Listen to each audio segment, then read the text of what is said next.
Greetings and welcome to Mount Olympus. I am Hercules Invictus, and today I am with Brian Walker at Brian's Drive-In Theater. And I'm looking forward greatly to today's show because it's one of my favorite topics. Greetings, Brian. How are you? I'm well tonight, Hercules. How are you doing? I'm doing phenomenally well. I've missed our conversations, and I'm really happy we hooked up today. Me too. I'm glad to be back. So tell us, where will you be bringing us on this evening?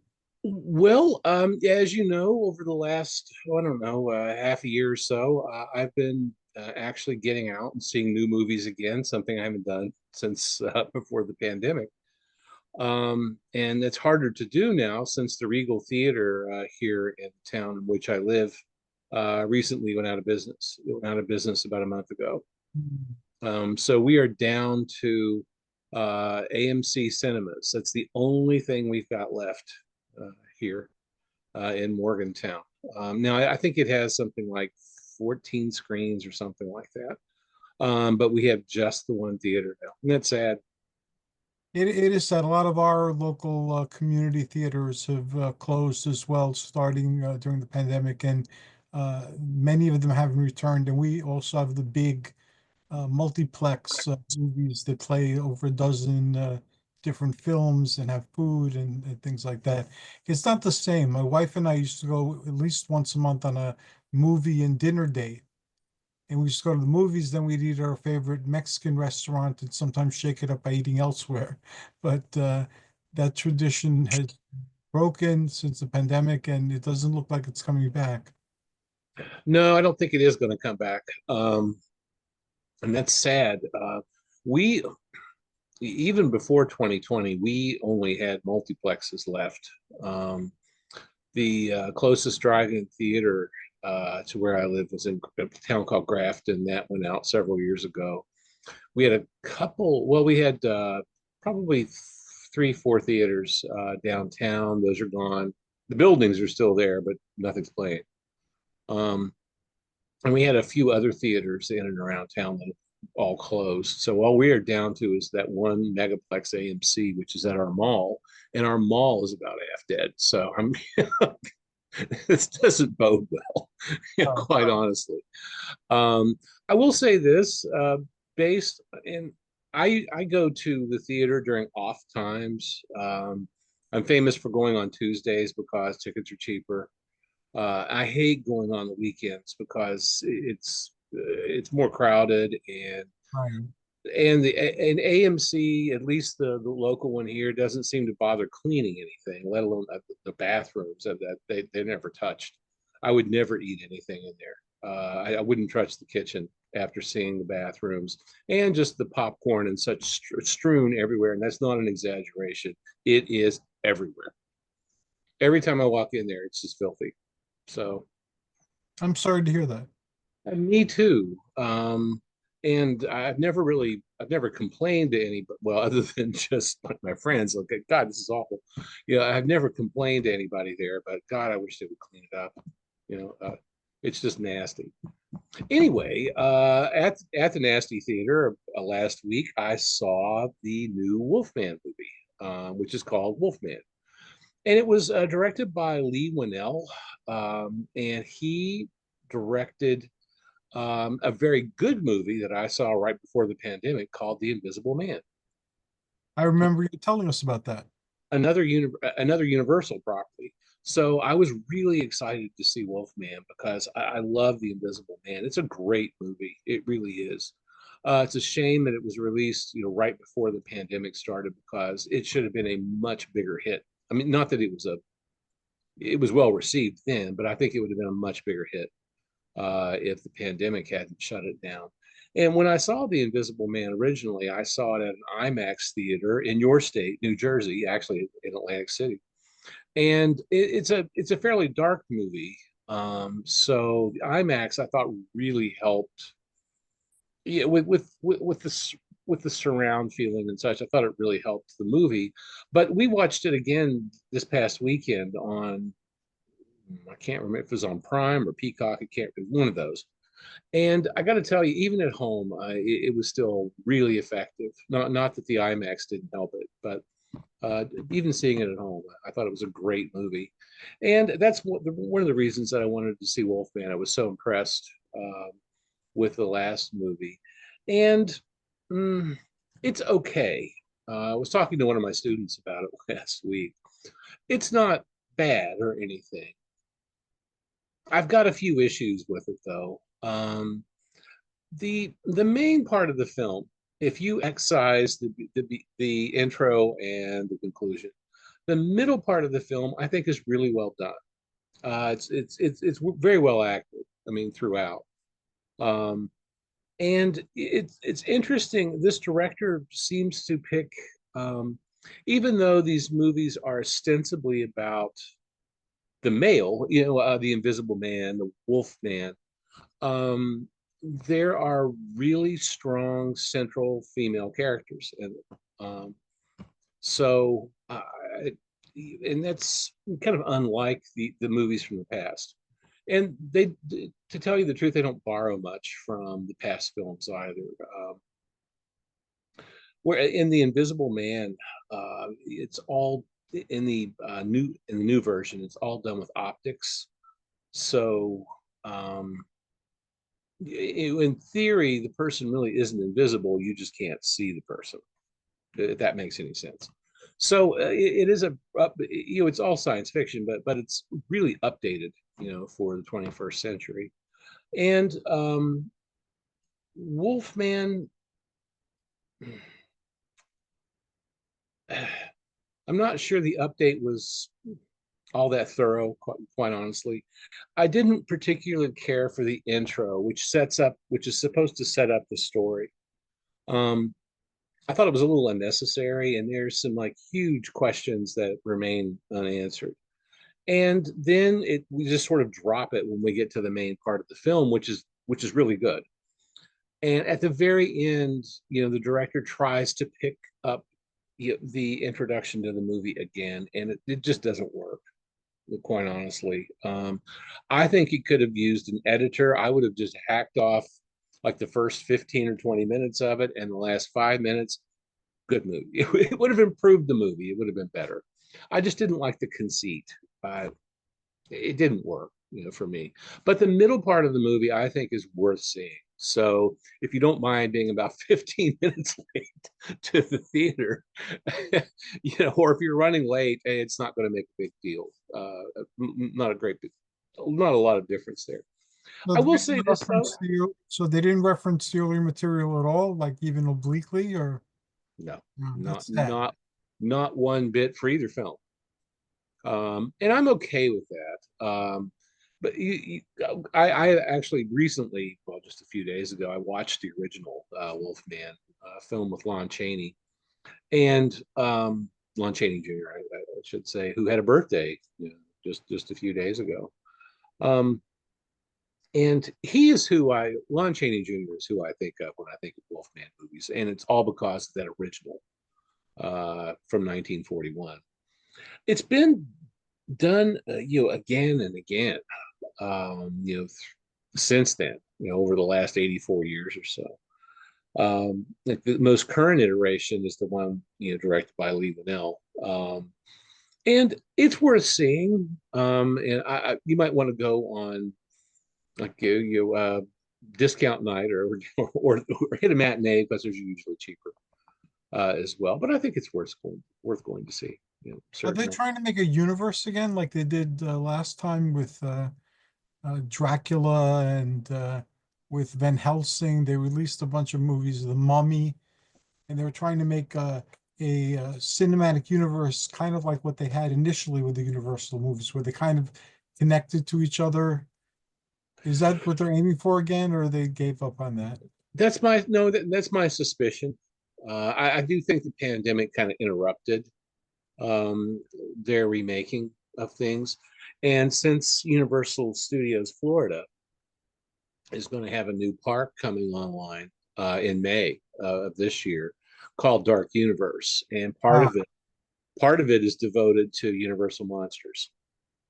So I would not at all doubt that we're going to see. I think there is a new Dracula. I don't know that it's Universal, but there is a new Dracula film coming out with Keanu Reeves as I understand, I haven't done a whole lot of research on this. I just saw a brief mention of it the other day. I've heard that too, plus a couple of Nosferatu films. I'm Well, not coming out soon. I saw Nosferatu a few weeks back, and loved it. I think it's fabulous. Now it does. I don't. Have you seen it? No, not yet. No, Okay. I don't want to spoil it. I mean, well, actually, you know how it comes I, out. I don't like spoilers. But the new film harkens back to the old one so effectively. I'm not sure that I've seen a remake that paid homage so much to the original before and did it well. It's done extremely well. There are some scenes that are almost identical. Oh, wow. I mean, I love the original anyway. I've actually got a 3D version of the original. I think the 3D version of it's called Hands of Warlock or something like that. But the 3D on it, it's just a cheap process that they overlaid on the original, but it doesn't look bad, you know, quite honestly. Now the original one, the black and white, I mean, it's such a classic, and you know, long since public domain. But the remake with Lily Rose Depp, which it's Nepo baby, she's Johnny Depp's daughter, and Nicholas Hoult, who's a great actor, and he's been in a lot of stuff. Um, it's a really well done film. I would watch it again and again. I mean, it's bleak as all get out, but Nosferatu is kind of a bleak movie. Um, I like the version of Nosferatu that had John Malkovich in it. I don't remember, oh, okay. but that I enjoyed that a lot. Hmm. Um, I the one with Klaus Kinski, I think is good. He looked the part so much. Yes, Yeah. Well, and in the new one, you know, I get this is more CGI than anything else. I mean, there is an actor in a suit, um, but it's more CGI than anything else, really. And the way the monster looks in the new Nosferatu really isn't much the same as the old one, but that's okay with me. It was directed, Nosferatu was directed by Robert Eggers, and he is directing a werewolf movie, or at least I think it is. It's supposed to be out in about a year. It's called Werewolf, uh, with a a Wolfman werewolf, nothing.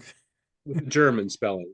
At least I can't find any information about the cast list on it at all, but it's it apparently is in some sort of production process. I'm not really sure where it is in that process, and I'm looking forward to that. Um, Even the old one, I'm sorry, even the one that just came out, I think is worth seeing. But I am hoping that the one that comes out next year is better.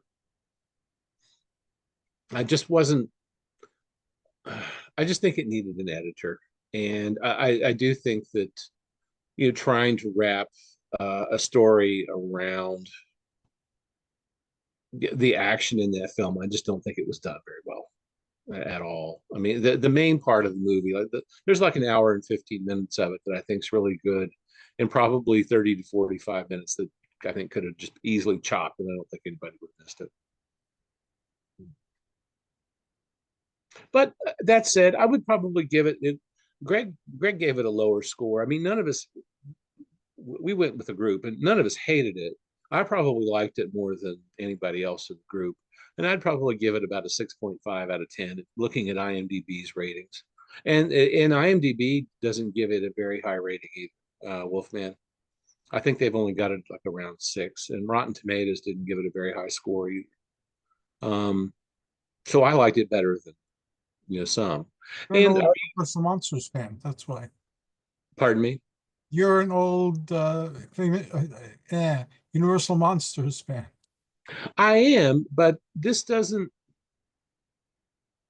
Hmm, this is a different take on it. There's something about the old Universal monsters that seems almost wholesome, you know, in comparison to the new films, especially with the introduction of body horror. You know, which you didn't really get in the original 1941 version.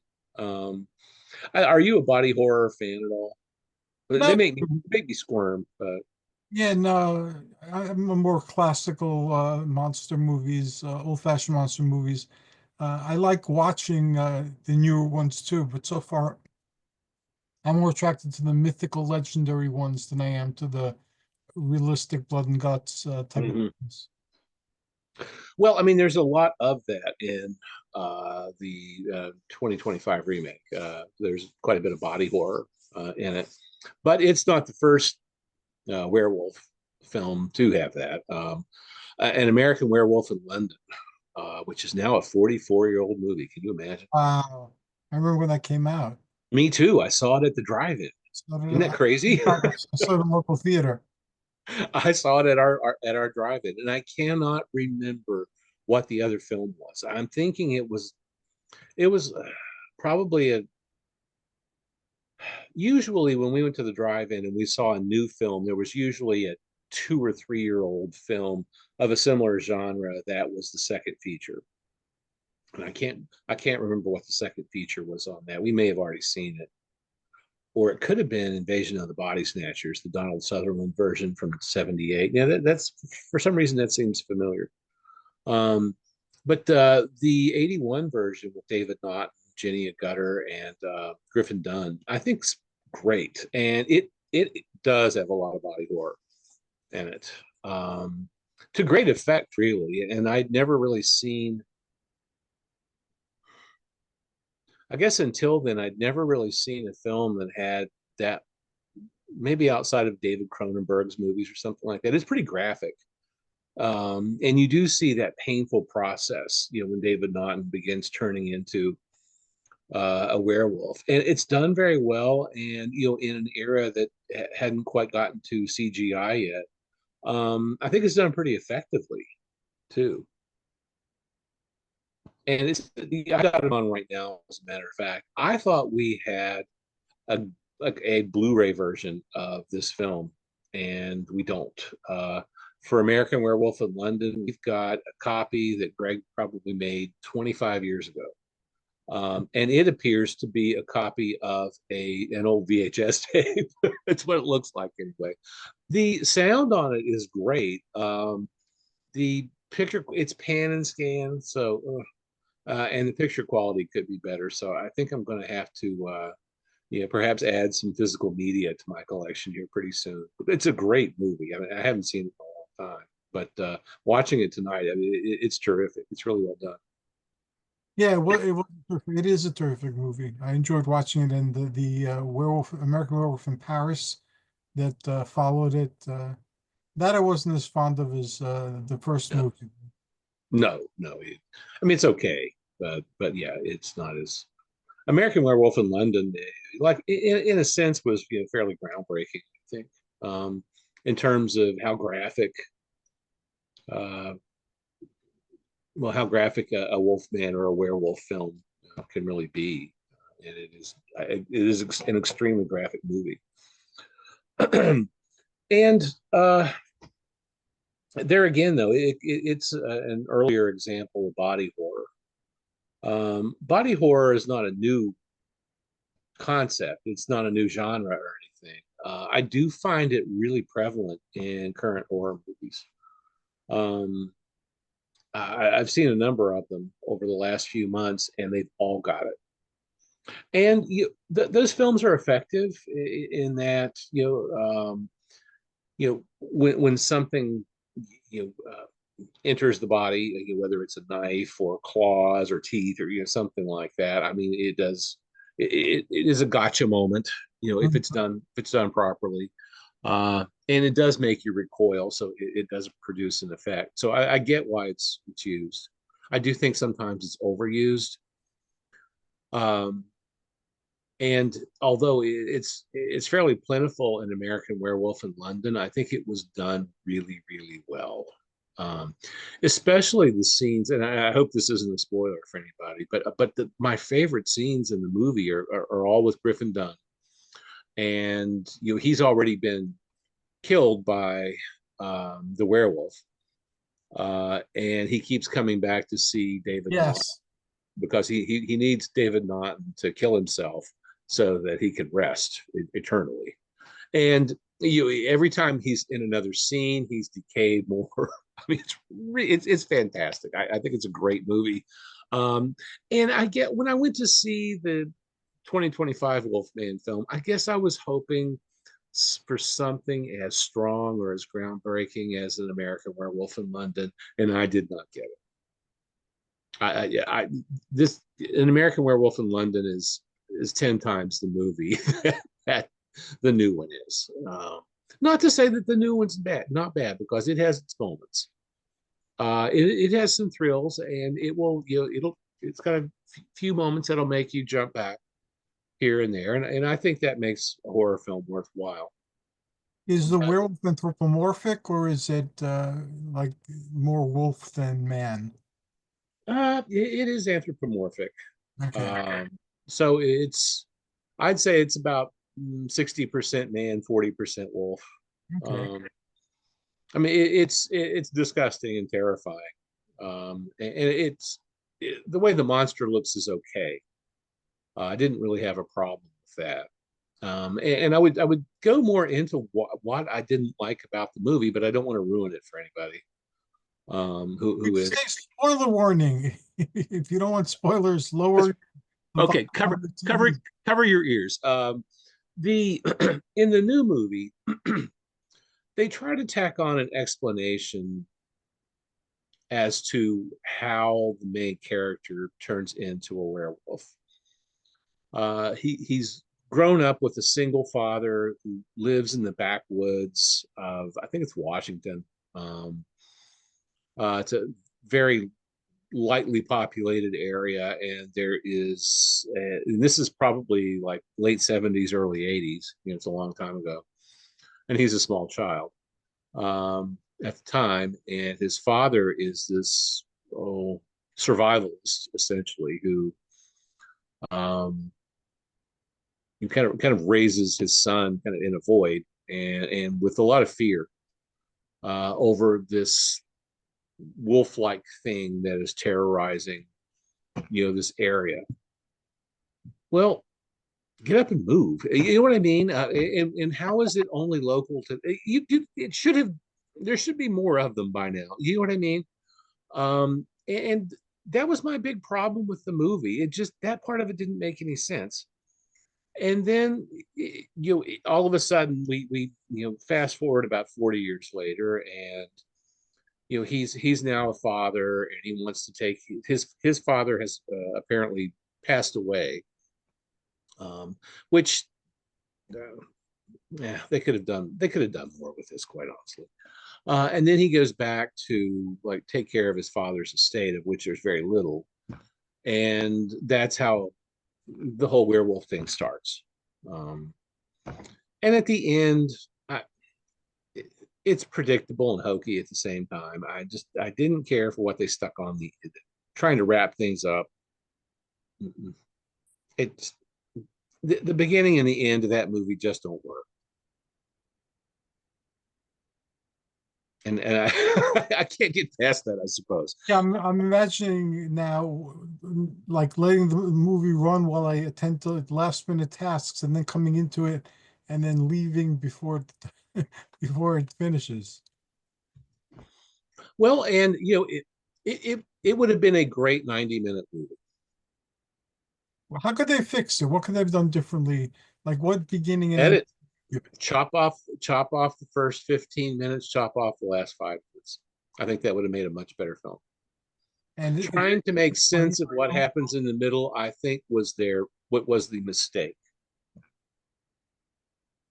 I okay. don't think I don't think they needed the setup that they gave the story at all. I don't think they needed it one bit. I think they could have just started with the family going back to settle the father's estate and then go from there. I think that would have been fun.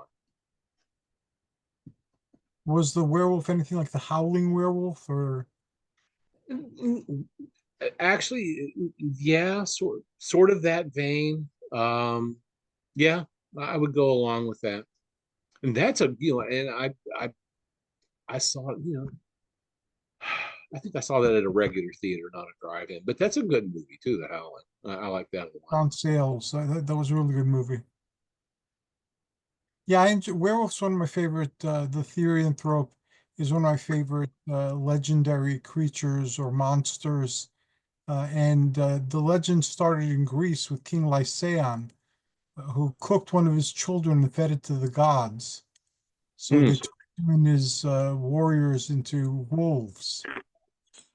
And so I've always been fascinated by that story. And then I grew up, of course, on Universal Monsters and the Hammer Werewolves and Werewolves on Dark Shadows and in a lot of other places. So I love the character. Although in Dark Shadows, they tended just to rattle things. That's pretty much what they did. They growled and rattled things and threatened to scratch.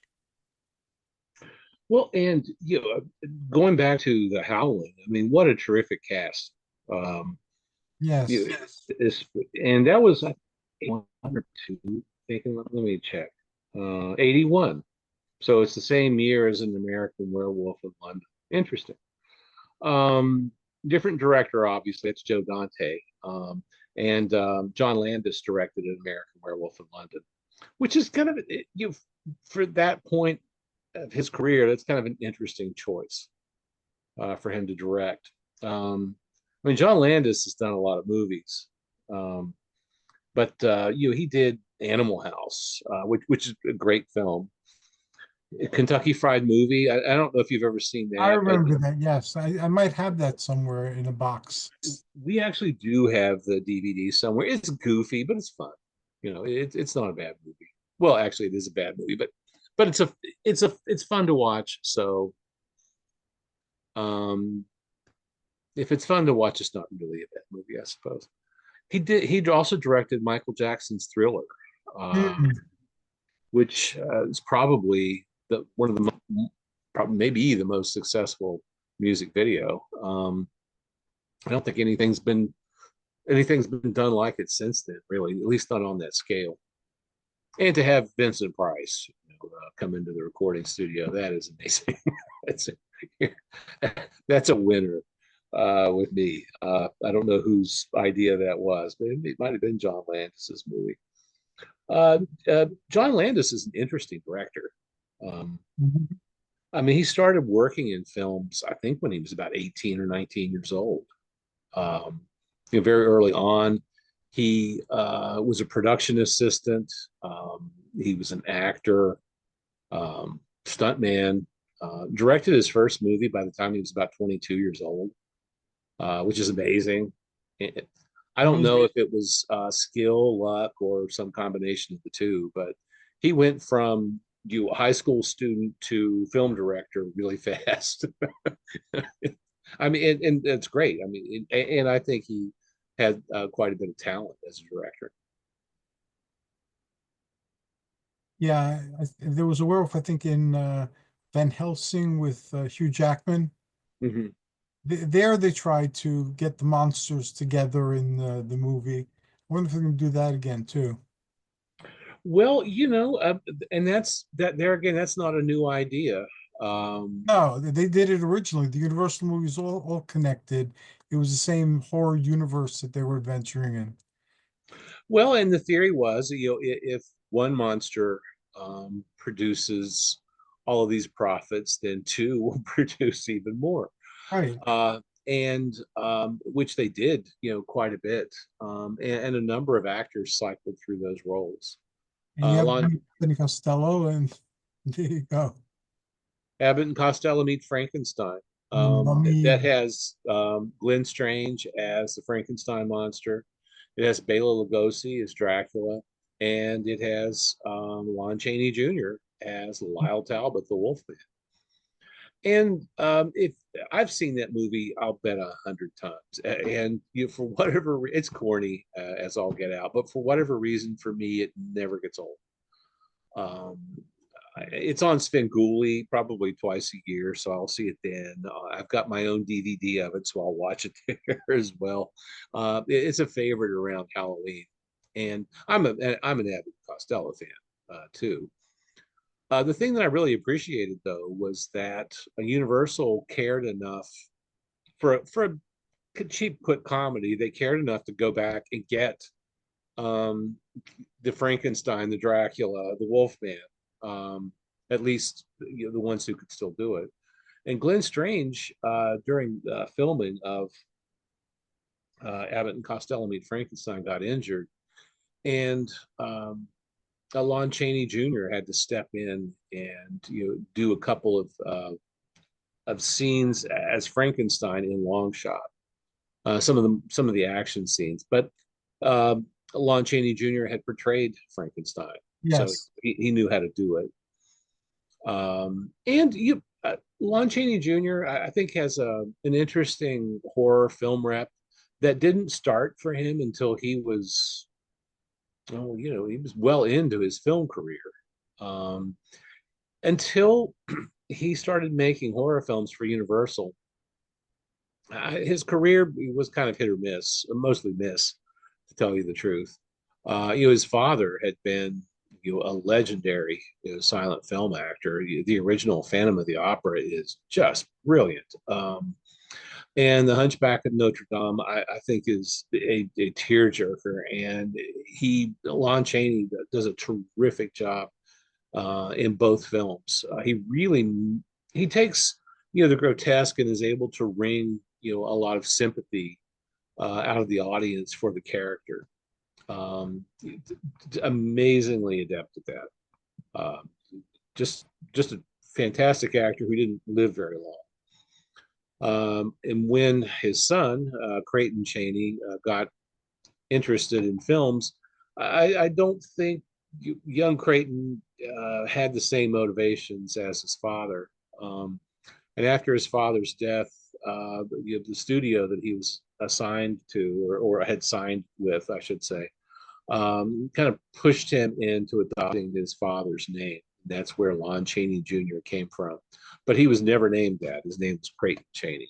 And I think he had a chip on his shoulder about having to use his father's name, which is something he didn't really want to do. And in all honesty, he made a great impact in horror films, Yes, he did. at least as big as his father did. And I don't he probably didn't realize that at the time.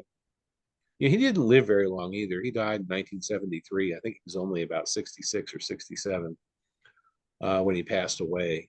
And not the healthiest guy on earth. I think he had a pretty serious alcohol problem. That's what I heard too. But in reading about other people's experiences with him on the set, nobody has anything too terrible to say about him. Nobody. There are a couple of claims that he was drunk on the set of a TV show in the early 1950s, which turned out to not really be true. Um, so perhaps he did drink, but I don't think he let it affect his performances. Um, I He's in a movie, one of my favorite movies, and it's a later film of his called Spider Baby, or The Maddest Story Ever Told. Uh, with Carol Omart, Quinn Rediker, Sid Haig is in it, Beverly Washburn, Wow. and this is one of Sid Haig's first movies, and he was kind of jacked up about meeting Lon Chaney Jr. And he found him to be very intimidating, and as they started working together, he found him to be extremely helpful. And he learned a lot, from working with Lon Chaney Jr. And had glowing things to say about it. And so maybe he wasn't always the most pleasant person to deal with, but apparently was a pro and did not mind help bring along younger actors, and I think that's a great thing. There's a lot of That's great professional too. jealousies out there. So, and Evelyn Ankers said that 99% of the time Lon Chaney was a decent guy. 1% of the time, when she would stumble upon him drinking, maybe not so nice. I think alcohol does turn a number of nice people into very Not, unpleasant people. not so nice people. Yeah. Not everybody. I mean, I enjoy a drink every once in a while myself, but Uh, not like I used to. I don't drink much anymore. Um, nor do I. Once a month we have a meeting that's related to the radio shows and the podcasts. And I used to give public workshops. So it's kind of like a continuation of those. And mm, chocolate wine has become our traditional drink. So I have some chocolate wine once or twice a month, and that's the extent of my drinking. If you go to a really great Mexican restaurant, I'll have a pina colada or something or a margarita. mm, margarita. I do like margaritas. Yeah, me too. But we don't do that as often as we used to. Yeah, we went out. We met some friends out Friday night at a Mexican restaurant here in town, and we ordered margaritas. And honest to God, they were this big. I mean, they were huge. And I downed mine, and since I don't drink much anymore, I mean, it really hits me hard. I don't have much of a tolerance, I suppose. It was enjoyable to me either. I used to enjoy it a lot more. Since I was 20, I had a like buzz rule. So as soon as I got a little buzzed and I knew that I could shake it off in like 20 minutes, the buzz, uh, I'd stop drinking. Mm. Now I'm drinking even less than that. I don't even get the buzz most of the time. Well, this thing that I had Friday night was just so big that you had to get something off of it. It also tasted good though, and it didn't taste like one of those awful mixes or anything. I mean, it actually tasted like it had actual fruit in it or something akin to it. Excuse me. Another werewolf film that I think goes unnoticed a lot and really shouldn't is one. I'm a big Joyce Holden fan. She was an actress in the 50s, made really few films, but the films that she was in, I think are good, even for what they are, which were B movies. But this B movie is called The Werewolf, and it stars not only Joyce Holden, but Don McGowan. And it's a different take on the traditional werewolf tale, which weaves in a lot of supernatural elements. And the werewolf from 1956 does not. He's more of I guess, a scientific experiment than anything else. And I liked that different take on the film or on the werewolf legend. And he's a man with a family, and he's injected with this serum, and it turns him into a werewolf. I believe it's public domain. I see it a lot in. There's several different versions of it in archive.org. It's on YouTube, but everything else is too. But I do think it might be public domain, and it's made better than a lot of cheap horror films from the 50s. It was released on a double bill, and it was at the bottom of the double bill with Earth versus the Flying. It was Earth versus the Flying Saucer that it was on a double bill with, and it's a much better film than the lead movie. So it's a shame it was kind of buried, and it's done pretty well too. The Mads from Mystery Science Theater 3000 did the Werewolf. I think a couple of hmm, well, it would have been about 5 or 6 years ago, one of their live shows. Greg and I saw the live show in Pittsburgh where they did this movie, The Werewolf, and it was pretty good. The movie is good, and their take on it was good. And I think it goes. I think that film is underrepresented, as a werewolf film, and I think it's better than its B movie origins would suggest. Have you seen the movie Where, Weer, or Ver? I don't remember. how they spelled it. It was a foreign film with subtitles. No, I haven't seen it.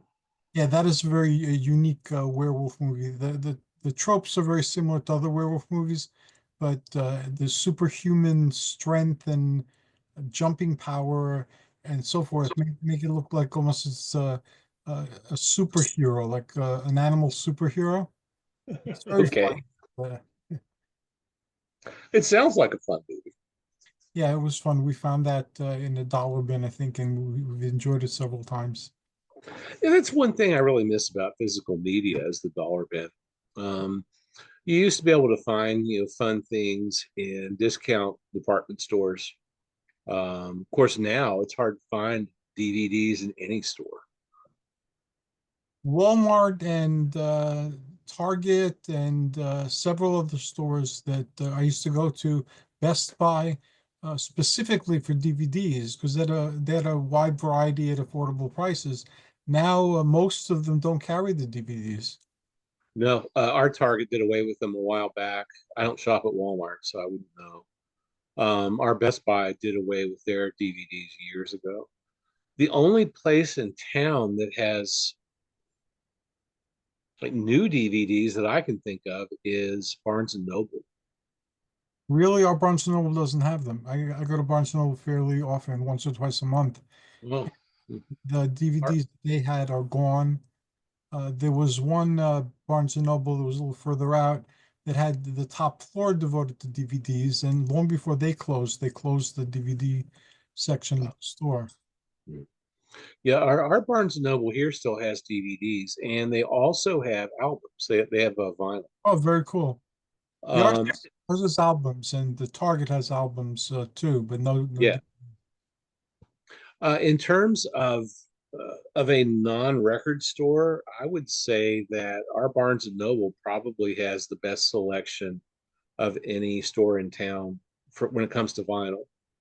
Um, they've got more. It's all new. None of it's old. But and I usually just collect old vinyl. I don't collect new vinyl. I'm not really interested in playing, the records so much. I'm more interested in the album cover art. Really, typically. Say hello to Tippy. Hi, Tiffy. How are you? I'm surprised my dog hasn't popped on my lap yet. Usually does, and a little head peeks up at at a certain point in time. Yeah, but in our Big Lots is going out, and Big Lots will usually have like some oddball DVDs that are like $3. But all of them are closing, including the one here in town. Hmm. So that's a place that you can't find them anymore. Some Dollar Generals will have a few DVDs here and there, but I think even that's kind of slacked off quite a bit since then. Even the Rite Aid, which used to have some, and the 7-Elevens used to have DVDs. They don't have them anymore. I didn't know 7-Elevens did. Yeah, here in Jersey, here at least in Bergen County, we had several 7-Elevens, and they sell DVDs. Hmm.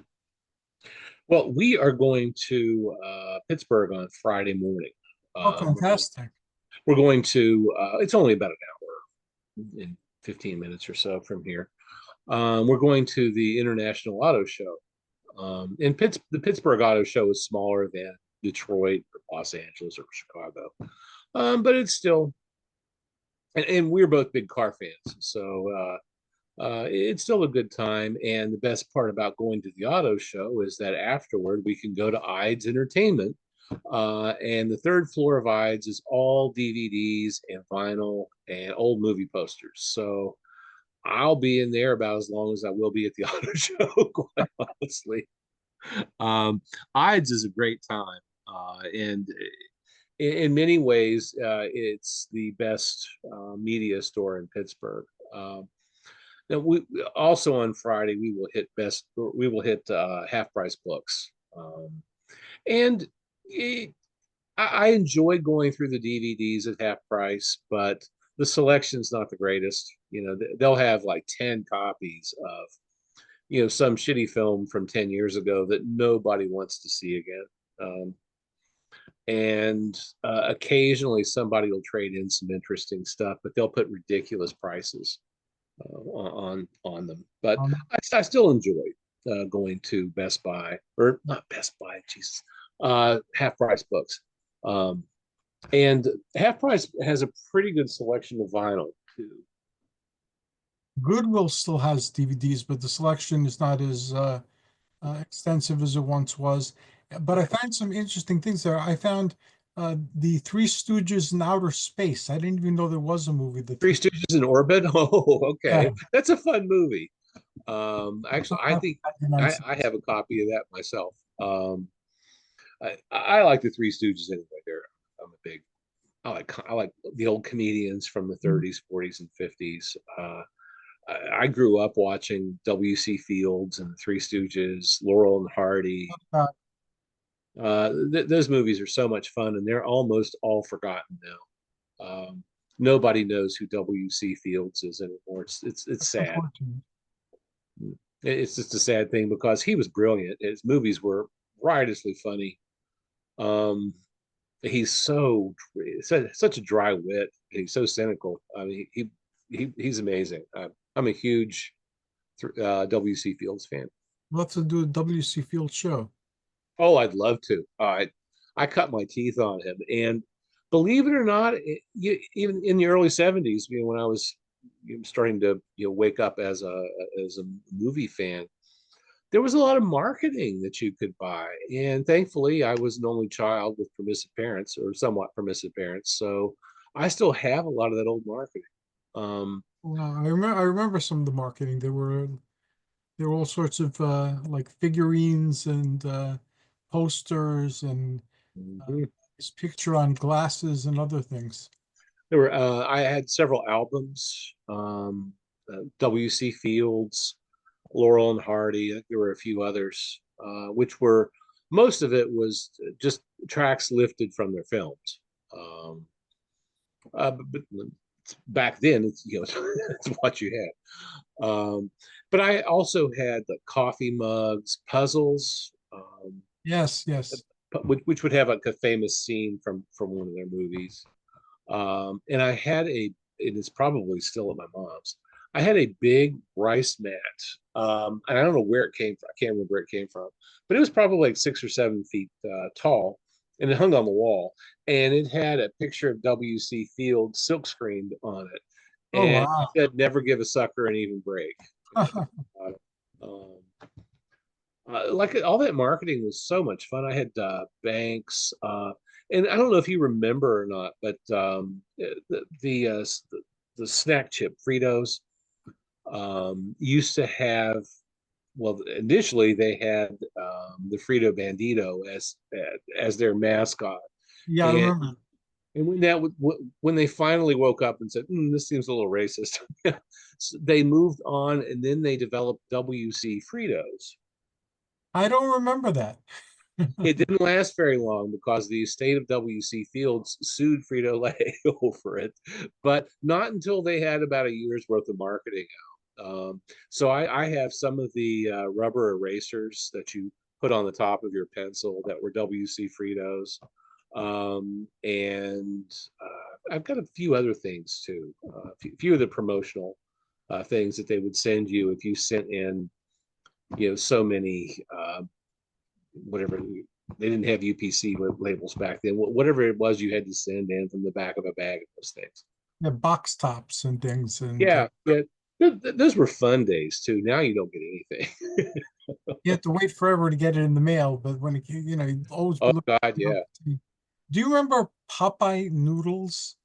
They had Popeye spinach noodles, and inside they had plastic characters from Popeye. They had Popeye and Sweepy and Olive Oil and Wimpy and Bluto and Sea Hag and Eugene the Jeep.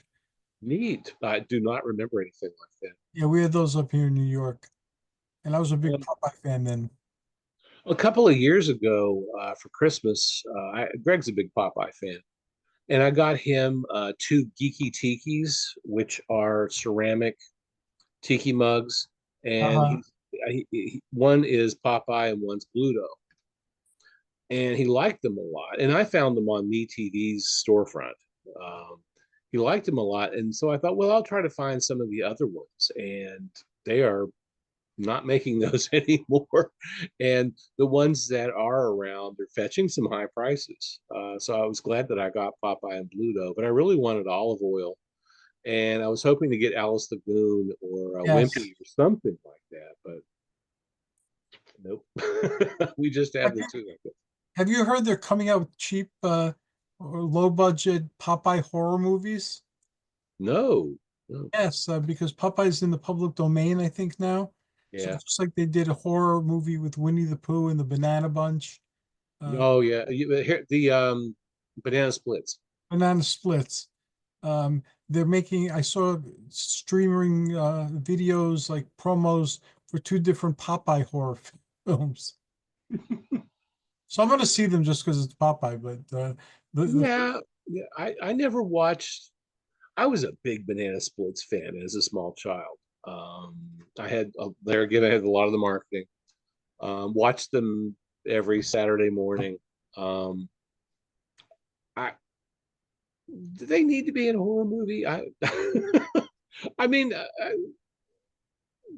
it didn't evoke nostalgia. I saw it, and yeah, it was okay, but it didn't evoke feelings of nostalgia when I used to watch them on TV or yeah, yeah. I don't really need. I don't think I need to see it. Quite honestly, I've never talked to anybody who did see it, so maybe that's the issue.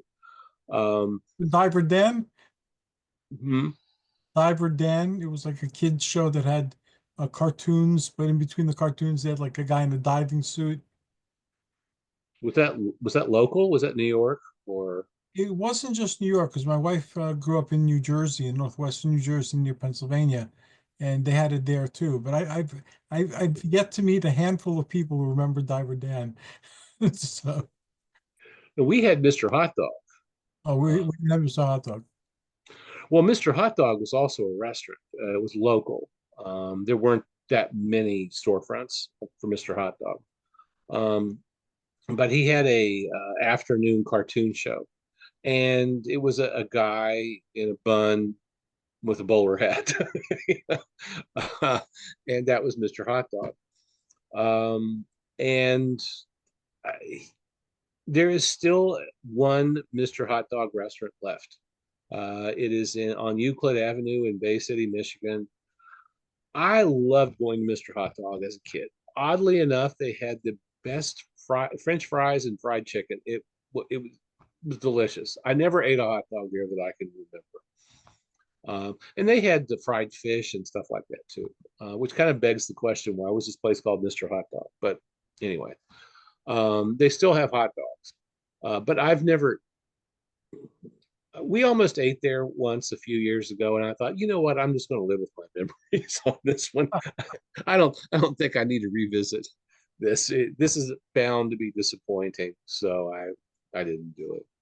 We found a hot dog shop. Well, Athena found it that has the hot dogs the way they used to be. So we get to relive the nostalgic days of eating at hot dogs shops by buying here. Just like we finally found a store that has the perfect eclairs. I've been questing for eclairs for years. I can't eat many of them. Maybe once a month I'll have an eclair, Mhm. but it's worth waiting that month once a month for, and it's worth spending my only cheat on it. I understand that. Yeah, well, we went to a big candy company about a week and a half ago here, well, in the Pittsburgh area called Sarah's. And Sarah's candy is very expensive. Um, but you know what? I bought about, I don't know, 50, $60 worth of it, and it was worth it. It was delicious. And I would have gotten much more if I had bought, like crappy Hershey's or something like that, but I wouldn't have enjoyed it a tenth as much. I'm glad you have a place where you can indulge your vices culinarily. And, Oh, there are two or three candy companies in the general area. I hit them all. and I'm grateful that we had a chance to connect. And thank Me you so much too. for taking me down memory lane and into places unknown to me. I really appreciate it. I look forward to our next conversation already. And how can people enter your world, Brian? Well, you can always visit me online at briansdrive-in-theater.com. I am working on the site every day, and there's a movie of the day every day. as well as celebrity birthdays. If you want to interact with me on social media, right now I'm only on Facebook. And you can find me on Facebook if you run a search for Brian's Drive-In Theater, or you can find a link to my Facebook page at the Drive-In Theater website at the very top. And And I'm going to see Heart Eyes on Thursday. So I will, which is a comedy horror film. So I'll let you know how that is on a future episode. thank you very much. And I know Brian responds because that's how we connected initially. I contacted him through his website, and we've been having this conversation now for about a decade. So True.